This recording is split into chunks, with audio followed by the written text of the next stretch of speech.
Senhor, queridos professores, estamos de volta já quase no finalzinho, do nosso trimestre, na lição de número 10, onde durante todo o trimestre trabalhamos o livro de Provérbios, com muitos ensinamentos que edificaram as nossas vidas e a vida de nossos alunos. E veja bem, na nossa lição de hoje, também um tema muito relevante, que fala sobre os cuidados com as palavras, E a base bíblica encontra-se no livro de Provérbios, capítulo 15, e o versículo de número 1, que diz: a resposta delicada acalma o furor, mas a palavra dura aumenta a raiva. E isso quer dizer o quê? Se alguém vir, muito nervoso conversar com você, e aí você precisa agir de forma calma, porque nós estamos estudando isso no livro de Provérbios, que são orientações para a nossa vida cristã, para a nossa vida, para o nosso crescimento espiritual. E a lição de hoje, ela está baseada também no livro de Provérbios, capítulo 12, versículo 13, também o 14, 13 e o versículo 3, 18 e os versículos 20 e 21. Não esqueçam de estudar também a devocional, com a leitura a cada dia, que irá também edificar a nossa vida cristã e a vida do nosso aluno, tá? Eu também gostaria de ler para vocês no livro de Tiago, capítulo 1 e o versículo de número 26, que inclusive eu marquei, foi a leitura de terça-feira, de ontem, que assim foi de muita edificação para a nossa vida espiritual, que diz assim: se alguém entre vós cuida ser religioso e não refreia a sua língua, antes engana o seu coração, a religião desse é vã. Então, o livro de Provérbios, nessa lição, está sempre abordando esse cuidado que nós precisamos ter com esse órgão tão pequeno, mas que pode causar muitos conflitos se assim as pessoas não souberem administrá-la.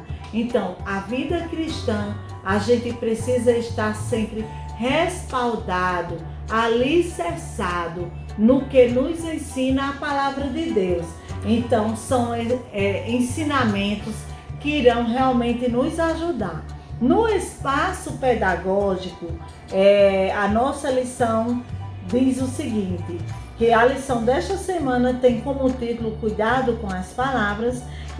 Nesta oportunidade, seus alunos aprenderão sobre a importância de ser um bom ouvinte e de pensar antes de falar. Então, você, professor, deve ser um exemplo que os seus alunos precisam para que saibam que há um tempo de falar, mas também há tempo de se calar. E isso a gente vê no livro de Eclesiastes, capítulo 3 e o versículo de número 7, quando afirma: tudo tem o seu tempo, inclusive o de falar e o de se calar. Então, o Ministério do Ensino faz de você um líder. Se você tem pessoas para ensinar, então tem um grupo para liderar. E enquanto líder, nós somos exemplo. Os nossos alunos irão se espelhar também em nós. E é bem interessante esse autor Flaviano Vaz, que é citado na nossa lição, que ele diz: liderar é influenciar pessoas através do relacionamento para conduzi-las voluntariamente a um propósito. Então, nós professores, e no nosso caso, que somos ensinadores cristãos, não é qualquer coisa que a gente ensina, é a palavra de Deus na escola dominical. Então, a finalidade é ensinar para seus alunos a mensagem de quê? A mensagem de salvação. Então, para a autora, no relacionamento sincero e sadio construído no cotidiano com seus liderados, que a liderança se legitima. Por isso é preciso que nós, professores, conquistemos a confiança e a permissão de nossos alunos. Então, se tornar uma voz de autoridade e possa influenciá-los, valorizando cada encontro, que nós temos com eles, fazendo com que eles se sintam acolhidos e queridos por todos, por nós professores. Então a gente precisa levar isso para os nossos alunos. Não adianta a gente ensinar para eles que eles precisam tomar cuidado, pensar antes de falar, tomar cuidado no que falam, né? Quando na realidade a gente tem um outro tipo de comportamento, um comportamento contrário a isso. Então isso é o que nos alerta o livro de Provérbios, né? Quando diz: se alguém entre vós cuida de ser religioso e não refreia a sua língua, antes engana o seu coração e a religião desse é em vão. Então a gente realmente precisa vivenciar aquilo que a gente aprende através da Bíblia. E os objetivos de nossa lição: enfatizar a importância de ser um bom ouvinte, esboçar a necessidade de se pensar antes de falar e explicar que é preciso responder corretamente às pessoas, não é? A gente precisa ter Cristo como nosso maior exemplo. Ele é o nosso melhor exemplo. E a maneira, o trato de Jesus com as pessoas. Então nós precisamos seguir este modelo, certo? E os saberes escolares, o que a gente deseja com essa aula que os nossos alunos aprendam? Eles precisam saber que é importante ouvir e pensar antes de falar. Falar desnecessariamente é desperdiçar tempo e correr o risco de ofender o outro. Tá vendo? É necessário fazer a língua, frear a língua para se aguçar a audição. Então, sempre silenciar, né? Lisonjear é bajular, exagerar nos elogios, em busca de autossatisfação.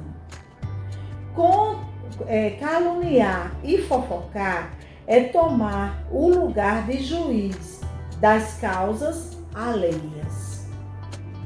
A aleivosia são verdades que ocultam mentiras e o engano para ludibriar o próximo. Então, isso são consequências de quem fala demais, muitas vezes acaba julgando as pessoas, difamando, e isso é muito sério e, além de tudo, é crime hoje em dia. Nós não podemos agir dessa forma. Aqui no tópico 1, eu achei bem interessante quando diz: a mesma língua que profere palavras que abençoam e edificam vidas também pode destruir, humilhar, maldizer o outro. E isso vai depender de como usamos esse pequeno membro de nosso corpo chamado língua.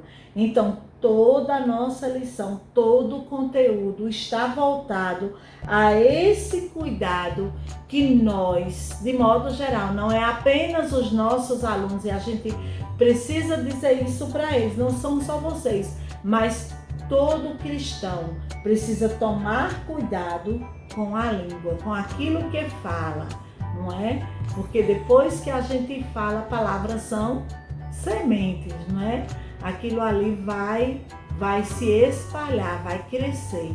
Então, nós precisamos tomar cuidado com a nossa língua. E temos aí os tópicos de nossa lição, não é? É preciso ouvir mais, pare e pense antes de falar, seja educado. Então, tudo isso nós precisamos transmitir para os nossos alunos e precisamos também viver aquilo que nós estamos ensinando para sermos modelo para eles. exemplo para eles. E o exemplo arrasta. Então é isso aí. Eu espero que você tenha uma excelente aula. Faça a leitura de sua lição. Vá em busca de outros subsídios para que você tenha uma aula muito construtiva, muito edificante e que seu aluno possa crescer na graça e no conhecimento de Deus. Então, Deus te abençoe e até o nosso próximo encontro.